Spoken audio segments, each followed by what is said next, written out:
So good afternoon, everyone. I'm really sorry about the delay, very sorry. I sort of hate when people keep me waiting, and we really apologize for being late, but I think we'll be able to answer questions, have a good conversation with Jan. I think what Jan has done building What's Up, it's one of these stories that you get the headline, but sometimes you don't get the story, right? Because people are captivated by the headline. But what I'm captivated about as a fellow entrepreneur is the story. And especially I'm interested in what drives entrepreneurs to build the products they build. And especially why What's Up, why building What's Up, and not build any other product, like the passion for that one product. I think is the first thing maybe, Jan, that I wanted to ask you, which is that why build What's Up? What were the choices that you confronted when you chose What's Up, and why What's Up? Thank you. Sorry everybody, we're late. I'm actually not feeling that great, but I couldn't actually be more excited to be here, and I'm really looking forward to Q&A. That's actually my favorite part when talking to people is getting to hear what your experience is like with the product. If you have ideas for what you think we should be doing differently, or just feedback about the product in general, that's what I'm really looking forward to today. Why we started What's Up? It actually started as a project for me to learn iPhone development and kind of figure out how iPhone works. And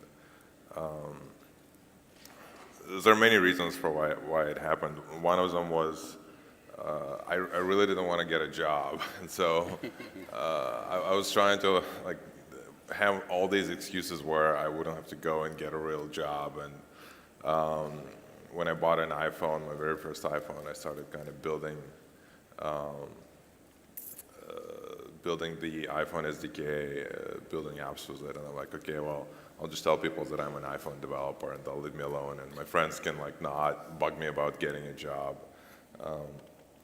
And we started playing with this idea of integrating your address book and integrating your kind of physical device capabilities and making it all kind of fit together and work when you try and connect with your friends. And then it just kind of took off on its own. We made a beta, and then we made, it started very simple. We made a beta and got 10 of our friends to use it. When you go from 0 users to 10 users, it's like a huge thing, right? It's like you went from nothing to something. It's like a binary. And then we submitted it to Apple Store, and that worked. It was like, okay, well, now I have people who I don't know using the product. That's even more exciting. It's like people I've never met in my whole life are now using something I've made. And then we kept iterating and adding features, and eventually we added messaging, and that's kind of when it really took off. I think it was summer of 2009. So there are many reasons why we did it. Obviously, I think the biggest one is that we just wanted to make something cool, and we wanted to just build, right? That's like the fundamental thing that I think drove me early on and still drives me, is that you just want to build cool stuff. You want to build something that other people use, and that's really exciting. It's like out of nothing, out of thin air, you write some lines of code, and you compile it, and you package it, and it goes over the air, and people use it. And it's just like really awesome, and I think that's what, I guess that's kind of the long answer as to why we did it. I think there's something that it's not so, let's say we both share a background in the sense of having left our native countries, Ukraine in your case, Argentina in my case, partly political instability in the countries where we come from. And I heard you at DLD say that you felt once you leave your country that to keep in touch becomes something of paramount importance. I mean, that's what happened when I invented callback in the 90s, which was a cheaper way of making a phone call, sending phone calls to the United States. And everything I've done in my career, it is a teenage-driven obsession, because $5 a minute, which is what I had to pay to call back Argentina, was just prohibited to me in my own personal life. Like when you emigrated from Ukraine, and did you feel that there was something about the inability of people to speak or the cost of communicating that made you want to build a global platform for people to communicate basically for free? Yeah, I have my own story about Argentina and trying to communicate when I went. I actually went to Argentina like 3 months before I started WhatsApp, and there are like all these weird dialing codes, and just like for somebody to call from outside into Argentina is like nearly impossible. You have to like know the secret handshake. That was pretty frustrating, but we figured it out. You're right. I mean, I immigrated in 1992, and as I was saying yesterday during my keynote, if you think back to 1992, I mean, now everybody's sitting like with a laptop and a smartphone and a digital camera and an iPad, and 22 years ago, none of that stuff existed. Like, even mobile phones didn't exist. Forget about smartphones, like mobile phones didn't exist, right? So 22 years ago, everybody would be sitting here just like with no gadgetry at all. And that made communication pretty painful, right? You actually had to go like walk up to a physical phone that was connected to a wall somewhere, and you had to like dial in hopes that the person would be next to your phone on the other end. And when you have to call between Europe and the United States, that all makes it only more complicated.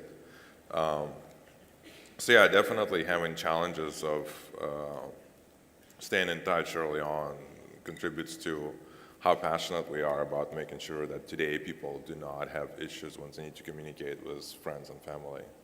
And now you're thinking of adding voice to the product, right? Which I find very reasonable, since I think what you did to text, which is you turn a service where sometimes they were charging 40 cents to write 140 characters, an all-you-can-eat service, but not only an all-you-can-eat texting, but in better, more intelligent texting with feedback, with a double check, and just those little innovations. By the way, I should say that in Spain, where we are having this conversation right now, WhatsApp is incredibly popular, in many cases because it is a confirmatory way of having a conversation with somebody. And there have been YouTube videos, funny YouTube videos that have been made about the WhatsApp double check and so on. Now, voice, you can't just do voice like anyone else. You didn't do text like anyone else. You can't do voice like anyone else. So give us some indication of how you plan to tackle voice. That's actually a very good observation, and that's why we haven't done voice for such a long time, even though people have been asking us. You're right about the messaging. When we started experimenting with messaging and we added it into WhatsApp, we knew a lot about the limitation of texting. It's basically everything you just described. There is no easy way to get a confirmation. It's very limited. It's not online. It's not threaded.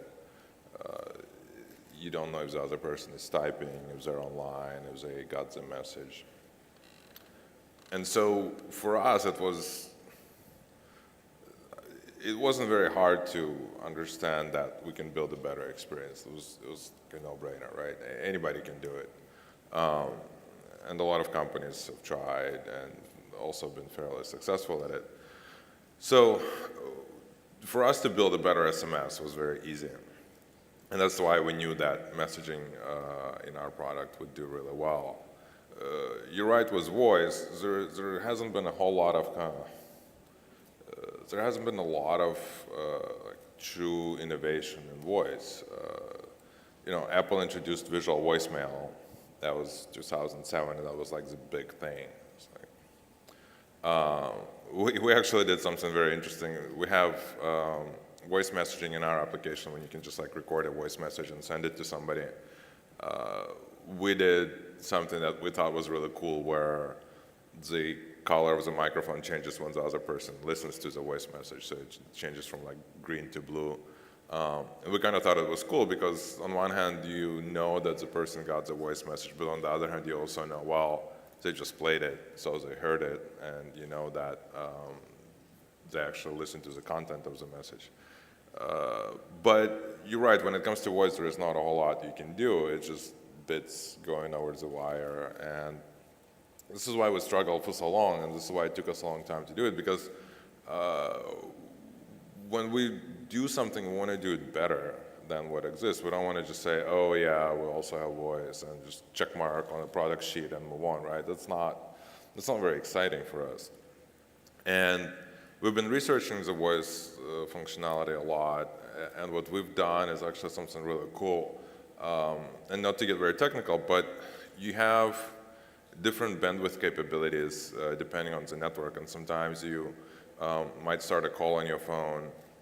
When you have a really good 3G coverage, you go into a tunnel and it drops to like edge, and when you come out of the tunnel, you might end up with 4G coverage. And so we have this like adaptive codec which actually adapts to the network bandwidth that you have available. So, and I think this is where we're going to be different and do this really well, is we're going to be able to provide really good quality when you don't have a good network connectivity. And if you do have a good network connectivity, we're going to be able to take a better advantage of it. And we've been working on it for a while, and hopefully when it comes out and gets released in a few months, everybody will be able to use it and enjoy it. But you're right, there's not a whole lot we can do, but there's not a whole lot you can do on a user experience side of it, but there's a lot you can do on the technology underneath. And that's where we've been focusing mostly when it comes to doing the voice product. So I saw a video on YouTube the other day of a very complicated hack. I mean, not so complicated, but somewhat complicated, where you would get an iPad and you would stick it into iTunes, you would get your iPhone, you would take the WhatsApp away from the iPhone, you would kind of stick it in the iPad, and you would kind of have WhatsApp in your iPad. And I thought, wow, why is it so hard? And I know you're by birth tied to phone numbers, but the iPad is so big, right? And there's other devices, and some of the people who love WhatsApp, the more they love WhatsApp, the more they find it lacking in other families of devices. What do you think about sort of bringing it everywhere, or having WhatsApp everywhere, sort of the way Facebook Messenger is everywhere?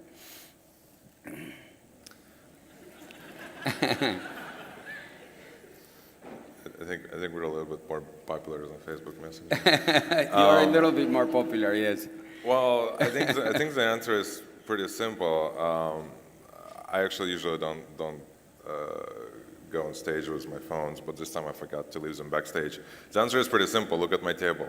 Where is my tablet? Right, I have my phone, actually, as I'm speaking with all of you, my phone is like 2 feet away from me. And I think this only goes to prove what we believe. We believe that your phone is always with you, and your tablet might be like somewhere in a bag or somewhere. And when you try to build for multiple devices, it's very hard to come up with a good solution that deals with an issue of notifications, right? So if you have your tablet next to you and your phone next to you and you notify on both devices, it's annoying. It's like, well, now you're like over-notifying the user and you interrupt them too much. And if you try to be really smart about it, you could be missing notifications, not showing them notifications for really important messages. So for us, we struggle with it because we know that people ask us about web client or desktop client or tablet client. We like to keep things simple, and a lot of times when we look at SMS as kind of like this ultimate simple technology, I mean, it's so simple that it wouldn't send you more than 140 characters or 160 characters, and it's so simple that it didn't even have multimedia. It got added later.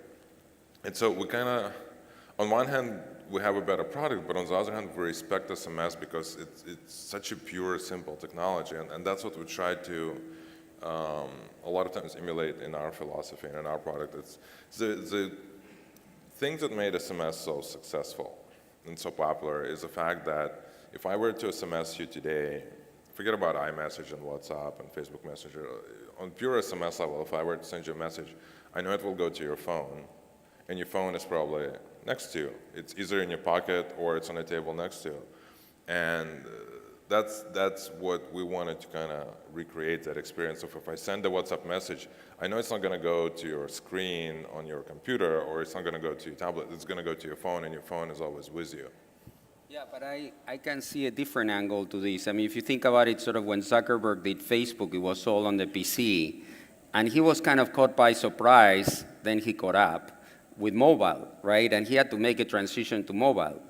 My guess as an entrepreneur who's been doing this for a while is that the telephone app in the smartphone may be on its way out, that that link to telephone numbers that this generation finds so important, to be linked to a telephone number, that in the future you may not be linked to a telephone number. Or for example, in our case, we built Phone, which is now the largest Wi-Fi network in the world. We do cellular offloading, and we do Wi-Fi. Well, we see more and more devices that are Wi-Fi only and are in your pocket, not just Wi-Fi only like a big tablet, like you said, that people don't want to use. And the people who have Wi-Fi only just in your pocket cannot have WhatsApp. And I would venture to say that you will give up this principle at some point of being tied to the phone number. That's my guess. I don't know. Perhaps. Maybe 100 years from now. I don't know. I think, 100 years I don't, from now, I don't see. I'll quote you on that one. I don't see phone numbers going away anytime soon, no matter how quickly technology evolves. I mean, there's certain things that are such a large part of everything we do. I mean, we still have cars that run on oil, right? And everybody kind of agrees that that's not very good for the planet. And we've been running on oil for a very long time, and there will be cars running on oil for another 50 years or so. So it's not very easy to just like, for somebody to walk in and like flip the switch and say, okay, no more phone numbers, now everybody's gonna be identified by what, right? So then you have to have like a bunch of people from different countries get together, agree on stuff, and you know, that already happened like 50 years ago when everybody figured out country codes and phone numbers, and that's kind of like the beauty of it, is that once you have a system that works, even if it's not perfect, it's very hard to get rid of it. It's similar to like IPv4 versus IPv6, right? It's like, well, IPv4s are kind of like IP addresses, they're out of IP addresses, but everybody's still gonna use IPv4 for another, I don't know, many, many years.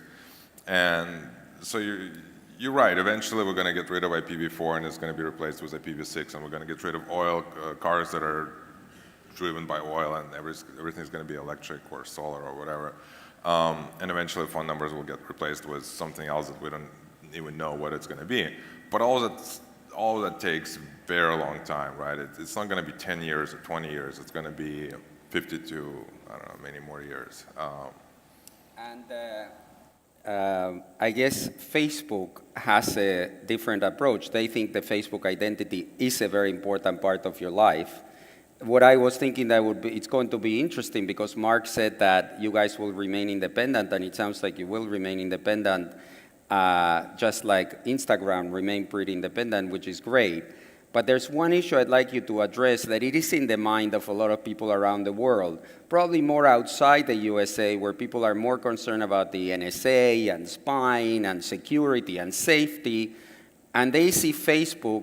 Certainly not the way I see Facebook, by the way, because I'm on Facebook all the time and I don't care. But other people are worried that now you were bought by Facebook, and they say, some people have a mistrust of Facebook, yes, and how can they still trust you and the safety of your product being Facebook owned? Yeah, I had some people ask me that question in the last couple of days, and they usually formulate the question in a phrase that is like, well, what's going to happen to my data? And I usually turn to them and say, like, what data? And I keep having this, it's like this recurring dialogues that I keep having with everybody. It's like, well, we don't have your data to begin with. It's like we're very minimalistic when it comes to people's data. Like we don't know your real name, we don't know your age, your address, your gender, your email address, where you live. Like we don't know all that stuff, and we don't store messages once they're delivered to your phones or like gone from our system. So that we have no plans to change that. Like in order for our product to be fast and efficient and reliable, everything we have today have to continue.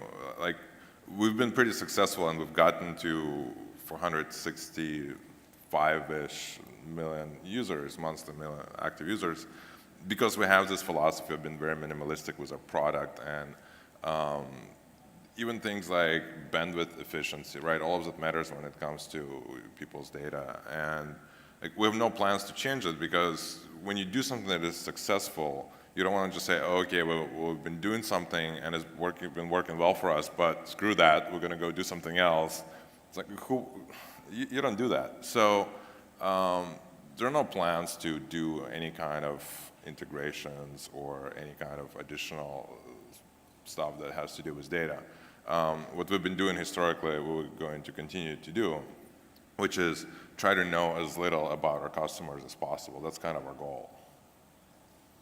So what I thought, this is an event for students and young entrepreneurs, so I don't know if you agree with me, but why don't we open it up for questions, and we see what questions you guys have. Please raise your hand if you have a question, and the microphone will come to you. This is my favorite part of. Yes, I see a question here is there a microphone or somebody giving out microphones? I think I can just hear her. Okay, she's so here close. okay, please, yeah. Hi, Jan. Thanks for being here.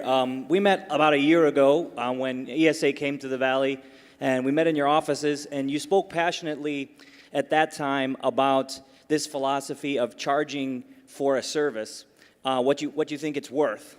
And that's the economic model that WhatsApp has been using and growing with so successfully. So I was really struck by that, the idea that you want something and you value it and you're willing to pay a certain price for that. Do you see that philosophy carrying forward now into the future?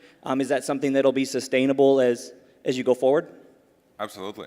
I think it's actually pretty important for people to understand that our business model is not changing, right? We have no plans to modify our business model. In fact, a lot of people told us in the last few days, they're like, oh, now you can be free and not charge people money. And we're like, no, we still want to have the same business model we have today, because for us to be free, then the only alternative is advertising, and we don't want to do that. Even Mark understands that you don't put advertisement into a messaging product, it just doesn't work, period, right? So we think we have a pretty good monetization strategy, and we're going to continue to execute on that. In fact, I think Facebook benefits by having multiple monetization strategies. They have advertising system, and now they also have subscription revenue, right? It's actually a very smart way to build a business that does multiple things. If you look at successful companies like General Electric, for example, they have many different business units that generate revenue using different sources. Or, my favorite example actually is maybe not that great, but if you look at a company like Porsche, right, they used to make sports cars, and I think in like 1997 they weren't really doing so great, so then they started doing SUVs and sedans and all the like low-level entry cars, and now they have like this thriving business because they have all these different models of cars that they sell. So it's good to have diversification. And so to answer your question, no, we have no plans to change that at all. Thank you. Yes. I think she was. Sorry. Hi, Jan. My name's AJ, and so I'm part of a team here that has recently been experiencing some relatively minor success, and I know you've had a lot of really great success recently, but I'm sure that came with a lot of lows, and we just know that we can anticipate lows, but we don't really know how to prepare ourselves for them. So I'd love to hear about some of the lows you faced and how you prepared for them or handled them when they came your way. I think you just have to just have to ignore it. We've had, well, first of all, like, you can't stop. You just gotta like keep going, right?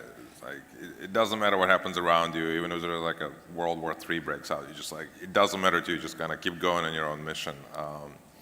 We definitely had our own share of issues, especially before we added messaging. When we started prototyping and kind of playing around with this idea of a status that the application started out with, it didn't go well at all. And so we tried one thing and we tried another thing, and we kept trying to add features, and none of it worked until we actually said, okay, well, maybe we should try to do messaging and make it a messaging product.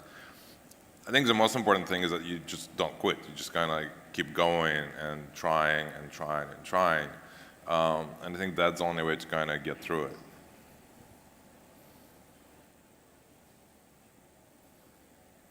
Yes. You can just, we can hear you. Hi, sorry, I'm Sophie Bellad from Think Big, and we help young entrepreneurs like yourself.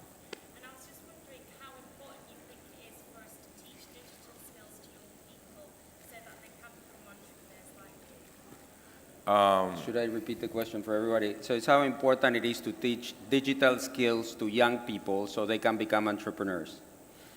I think it's very important, but I'm obviously biased. Yeah, I think it's a big deal. Education in general is a big deal, and I think as society, as we become more and more digitalized, everybody now has a computer in front of them, or a tablet, or a phone. Well, all that stuff is powered by computer instructions, right? It's a code that is compiled that runs and executes operations, and just like 20 years ago, people understood how the car worked, right? It's like you got wheels and they turn, and you got a steering wheel, and you have like oil and gas. And I think it's important for people to understand how technology works. It makes people more educated, and obviously empowers them to do great things if you really can understand and build on top of what you have today. So, yeah, I think computer literacy education is a big deal, and I wish more people would go into computer science and computer engineering. It's a pretty good skill to have. I see another question here. Hi, well, over here. Hi. Should I go? Sorry. Yes, go Me? here Okay, at the front hi. and then the other one. Hello. It's Ingrid from TechCrunch. Hi. I wanted to ask you a couple of All questions. right, questions are done. Sorry. First of all, do you see Facebook continuing Messenger as a product now that they've got WhatsApp, or do you think they might consolidate them? Second of all, what's your opinion on the fact that there are so many messaging platforms out there? It sort of looks like an area that's very ripe for more consolidation. What do you think about that? Well, first of all, it's great that TechCrunch finally realized that we exist. Oh my God.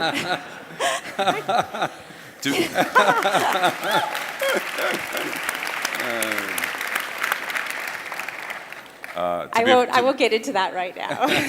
To be fair, it's been our goal to kind of stay off TechCrunch for as long as possible, or any media, actually, to be fair to TechCrunch. Our goal has been to kind of stay under the radar and avoid media for as long as we can. Thank you for pointing that part out of what you've just said. So you will have to ask Facebook, obviously, the first part of the question. The second part of the question was what I think about a lot of different messaging platforms out there. I think it's great. I think that's what defines progress, right, and gives people choice. It would be very difficult to say, well, you only have to use this one particular platform. I think it's important for people to have freedom to use whatever products they want. If somebody wants to have disappearing pictures and they want to go use a product that lets them send disappearing pictures of themselves, that's fine, right? That's the beauty of capitalism, right? That's a free, open market system. So I think that's fine. We have no problem with that, as long as everybody keeps using WhatsApp. There was another question. Somebody else had a mic. Yes. Hi, I'm just curious, going back to the monetization strategy question, have you guys considered WhatsApp for business? Like WhatsApp servers installed within the business and helping business users communicate along secure mobile devices? WhatsApp for business? It's a good question. We know that a lot of businesses use WhatsApp. In fact, I think a week or two ago, I was reading the story where, in India, you can order vegetables through WhatsApp. We have like Google alerts that send us news about WhatsApp. And so we read this interesting article where it's a small business and they deliver fresh produce. So that was kind of cool. We understand that a lot of small businesses use WhatsApp, and they even do things like ordering. You can like order a sandwich from your local sandwich store. So you like WhatsApp the order, and 5 minutes later you go downstairs and get it. We struggle with the business aspect of it because we're so consumer focused, and we feel like we haven't finished our mission yet. We want WhatsApp to be in the hands of every single consumer. We want WhatsApp to be in the hands of every single smartphone user, and that's not the case yet, right? So there's like 1.5 billion smartphone users, and we're on one third of that. So part of it is focus, right? We actually have focus. We refer to it as an F word inside our company because we use it so much. Part of it is focus, right? We focus on consumer, and we're such a small company that for us to go and build a product for business would means that we take our eyes off building a product for the consumer. The other thing that makes it challenging is that business interests and consumer interests sometimes don't align. To put it in very plain terms, I'm talking about spam.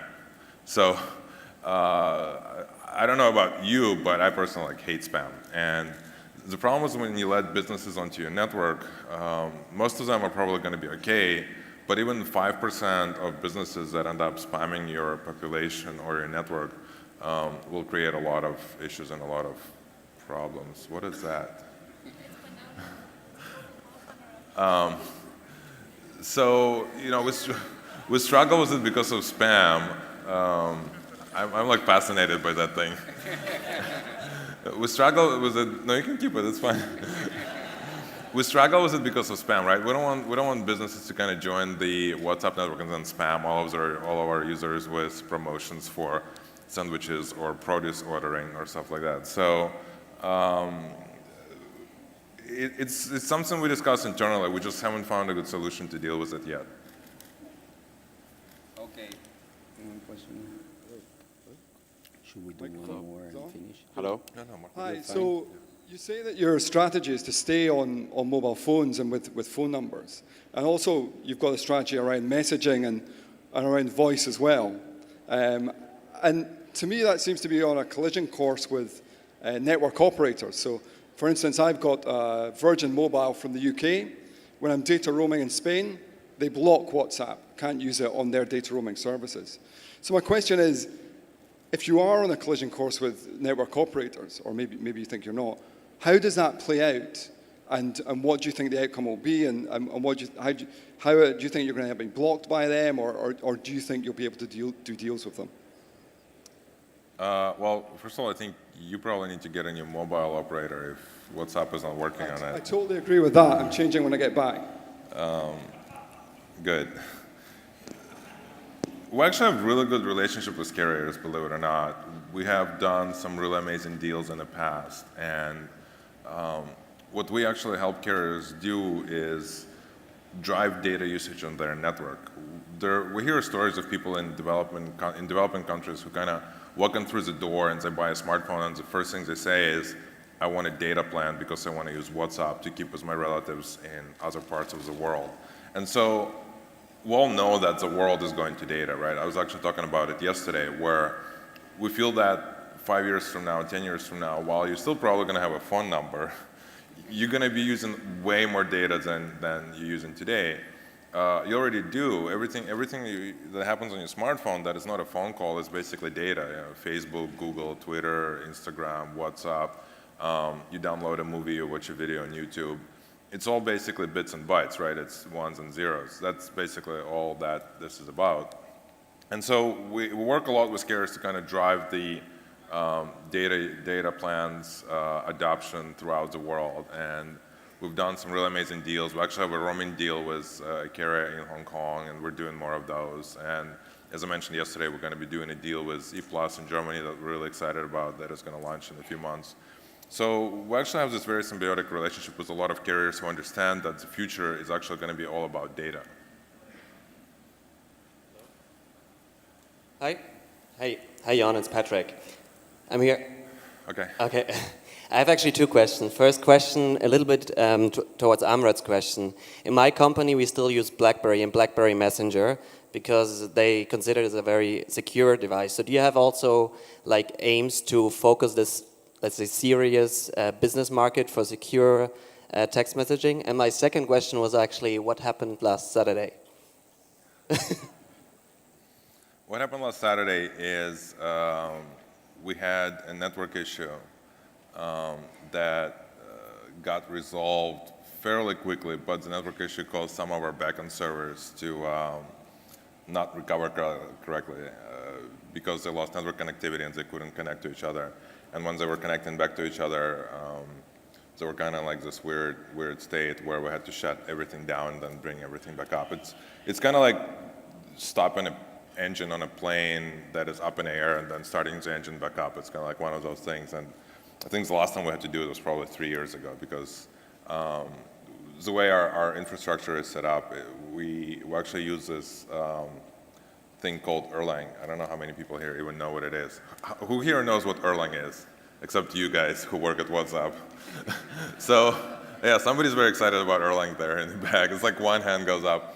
So Erlang is this actually really cool programming language. It's a functional programming language. And one awesome thing about Erlang is that it allows you to do hot code loading. What it means is that if you write a program in C and you run it on your Linux or FreeBSD or Unix server, and you want to make changes to it, you can't. You have to like compile a new one, stop the old one, start the new one. It's a pain. We actually have this hot loading code environment where we can make changes to the code in real time without actually bringing the system down. And so we, for like 2 or 3 years, haven't had to do this whole stop everything, start everything procedure. So it was also a little bit of, oh fuck, we haven't done it in a long time. How do we do this? Sorry. And so it was very painful. It got triggered by a network router that our network provider quickly fixed, and then we had to do fixing of our own. We've now went over and switched to a different supervisor on the Cisco router, so I think we should be in a better state now. When that happened, when there was the blackout of WhatsApp, I was hearing people in Spain like really desperate, but at the same time they occasionally went back to texting. And I imagine that Vodafone Movistar must have experienced a peak in text usage during that time. And I think if you have this one again soon, you will bring them all down, because when they get all those text messages back, they're not going to know what to do with them. We'll try that. We'll try to make sure we don't have those. It was a scare, I'm sure, for them to see so much revenue and traffic. More Yes, questions? there's a question. Hello. So I'm a student from Egypt, and my question is, should we expect any integration between WhatsApp and Facebook in the near future? No, we have no plans for integration. Again, what we talked about in the last week is WhatsApp will remain independent and autonomous, and there are no plans to do any kind of integration whatsoever. I have a related question to that. A year from now, because to me what's incredible is what you built with 50 people, right? And that is just, mind-boggling. Close to 500 million people being served by 50 people. Now, I don't know if that was a question of a plan, or it was just because you had raised only 8 million to build your company, and well, you couldn't have 200, you had to have 50.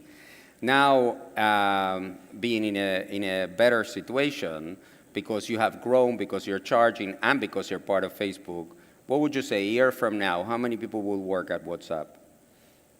Well, where we're going to end up this year actually has nothing to do with Facebook. We set out, at the end of last year, we all kind of got together in a company and we figured out where we need to grow and where we need to hire. And we expect to actually double at the end of this year and probably end up with like 100, 110 people. But that has nothing to do with our acquisition and our partnership with Facebook. That has to do with our own plan, right? Just like we have our own roadmap for the product, we have our own roadmap for how many people we want to hire and in which areas. And so I think we're probably going to double this year. We might end up with like 100, 110 people. So if anybody here is a really good engineer, send me a resume. It's jan@whatsapp.com. It's pretty simple. We're always hiring good engineers. But you're going to have to support a lot of people if you join WhatsApp. So there is a lot of pressure. Service always has to work. But it's independent of our partnership with Facebook, right? We set out ourselves to build certain features that we're going to roll out this year. We set out ourselves to double our employee count this year. Okay, well, I think we had a great conversation with two questions. You sure?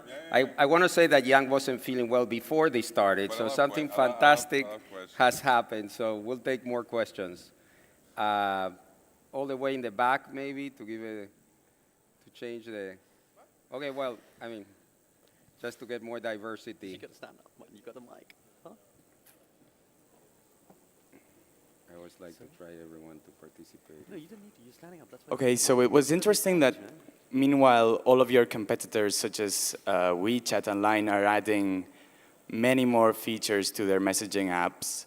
You're trying to keep it very simple and efficient. And Facebook mentioned yesterday that they want to increase the efficiency on the data usage. Are you planning to compete on that with your competitors? Well, I think for us, it's not about just adding features for the sake of adding features. We actually try to be very thoughtful about how we add features. I actually enjoy ripping out stuff more than I enjoy adding it into the product. So we try to have a very minimalistic product. We want to make sure that it's so simple and easy to use that people who have never had a computer, people who have never had a laptop, people who don't know what a file is, who don't know what a database is, who are buying their first smartphone, can use our product, right? So it has to be very easy to use. And it will continue to be a goal for us and a challenge, right? Because on one hand, you want to add new functionality and new features, but on the other hand, you don't want to bloat your product and make user experience horrible.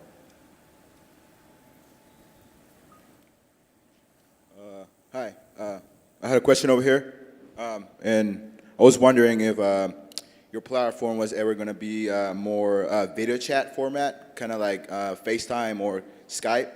And I was wondering if you plan on that being the future of WhatsApp or maybe the future of messaging.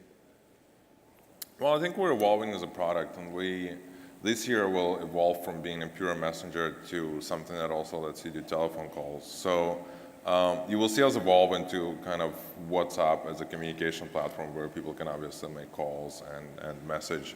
But I don't think we have any plans to do anything more besides from that.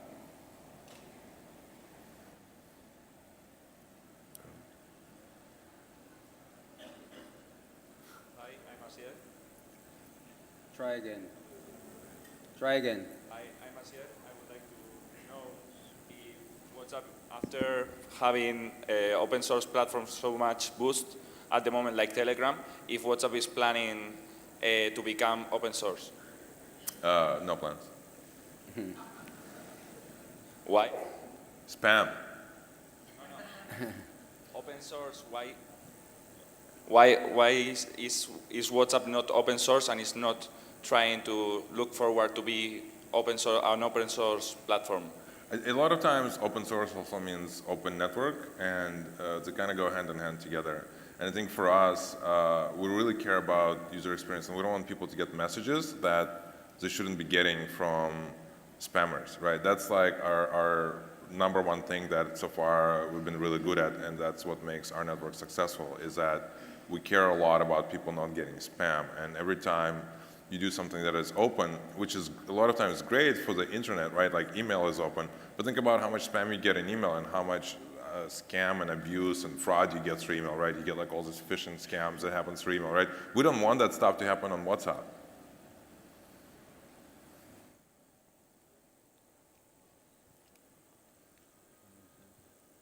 Okay, so I have a question over here on the right for you, Jan. Sorry. Hi, I'm Jeroen, also from Yes Business School. I have a question, and you've answered it before, but I wonder if you changed your mind. Will I, in the future, be able to WhatsApp 10 euro to my fellow students here, to pay each other with WhatsApp? We have no plans for that. It would be kind of cool to do that, but again, this goes back to focus, right? We're only 32 engineers. For somebody to go build that, it would take a lot of time and a lot of people and a lot of effort to also then maintain and make sure that it works. We don't just like build chat and forget about it, right? We have voice messaging that continues to work. We have multimedia that continues to work, right? You can't just like build stuff and then not maintain it and not make sure that it scales and continues to grow. So this kind of goes back to focus. Yeah, it would be a cool thing to do. I agree with you, but are we going to do it anytime soon? No, because we're focused on messaging, right? To us, messaging, that's a fundamental thing. If you want to send money to somebody, you have so many other options to do that. Okay, let's do the last question. 2, 3 more. Hi, John. My name is Carlos. Just 2 questions. First is can you share a little bit about how you track, if you track the virality of the app, how you're tracking that it's viral, and what kind of analytic tools are you using for that? And number 2, can you share a little bit on your exit strategy on getting such a great number on getting with Facebook, and your negotiation strategy as far as that goes?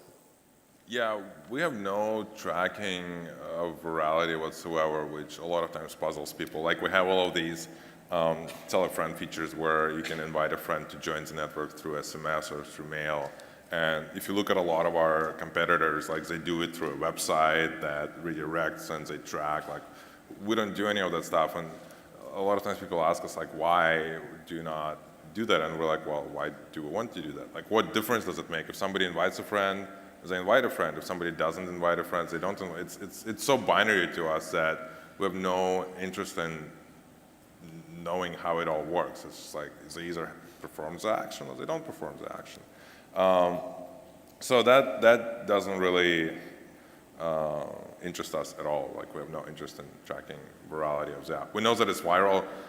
We're actually more interested in building a great product that people want to tell their friends about than tracking how much people tell their friends about it. It's like, if I'm going to take the engineering resources of building an analytics virality tracking system, I'd rather take that engineering source and say, okay, go fix these 10 bugs that users have reported. I don't think we had a question from like that side of the section. He also asked about your negotiating skills, if you care to share with the public. Maybe.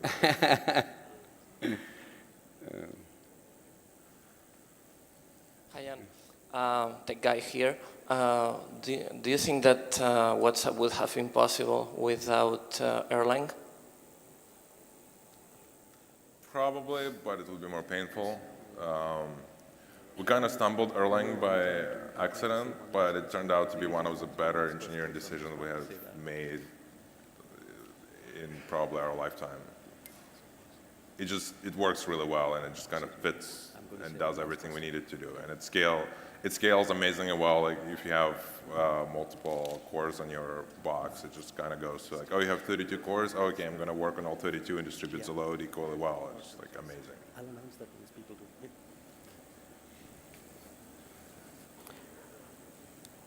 All right, ladies and gentlemen, I think we've got time for one last question, if you don't mind. And Hello. Hi, this is Jeremy. I'm a student and founder. So Zuck's had some pretty legendary negotiations, Instagram, with Evan from Snapchat, and now you. Put us at the negotiation table. What was the discussion like? Who made the first offer? Did Zuck take you out to dinner? What did that look like? Everybody keeps asking about this negotiation thing that happened. It's actually not that sexy. It wasn't as much about negotiation as it was more about how aligned we are as companies in our vision and how passionate we're both about building a great product and how much more this is this is more of a partnership and not really just like a basic acquisition, right? And so we would always discuss about things like, well, Mark wanted me to be on the board of Facebook, and I wasn't too sure what it entails and why I would, how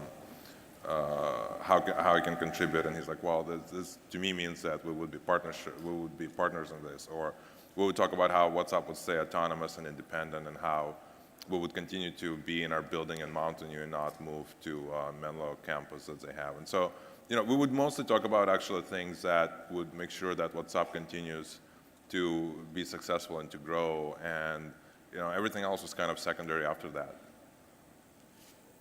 Okay, so I just wanted to thank everyone for coming here. I think we've all learned a lot. I certainly did. I'm really glad that you felt better and that this became so interactive. And I think we can all just go back to our own startups and keep building, because I think that's the biggest message we get out of Jan. Thank you, Jan. Thank you, everybody. Another big round of applause for Jan and Martin.